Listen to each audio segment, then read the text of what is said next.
இப்பொழுது நாம் பார்க்க இருக்கும் பயிற்சி ஃபைன் பிரிண்ட் பிராக்டிஸ், நுண் எழுத்துக்கள் பயிற்சி. இதை நம்ம மூணா பிரிக்கலாங்க. ஸ்மால் பிரிண்ட் பயிற்சி, small print, fine print, micro print அப்படின்னு மூணா பிரிக்கலாங்க. அதாவது சிறிய எழுத்துக்களை படிப்பது.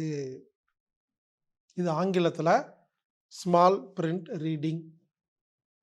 அடுத்தது ஃபைன் பிரிண்ட் ரீடிங், தமிழில் நம்ம பொடி எழுத்துக்கள் அப்படின்னு வச்சுக்கலாம், பொடி எழுத்துக்களை படிப்பது.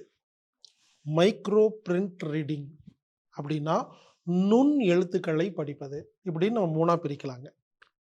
நீங்கள் என்ன பண்ணணும், ஒரு வெள்ளை பேப்பரில் சாதாரணமாக நம்ம பிரிண்டரில் பிரிண்ட் பண்ணுவோம் இல்லைங்களா, ஏதாவது எழுத்துக்கள், அது தமிழாகட்டும் ஆங்கிலமாகட்டும், உங்களுக்கு எந்த மொழி தேவையோ அதில் பிரிண்ட் எடுக்கிறீங்க.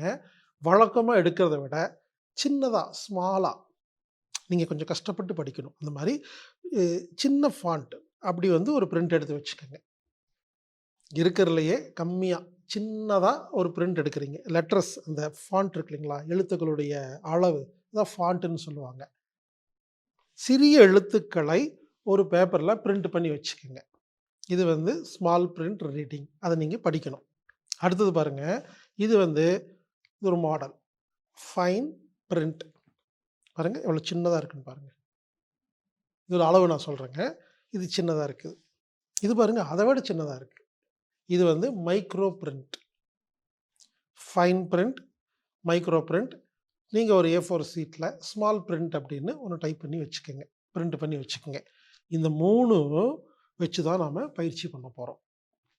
இந்த பயிற்சி இருட்டு அறையில் செய்யும் பயிற்சி, டார்க் ரூம் ப்ராக்டிஸ்.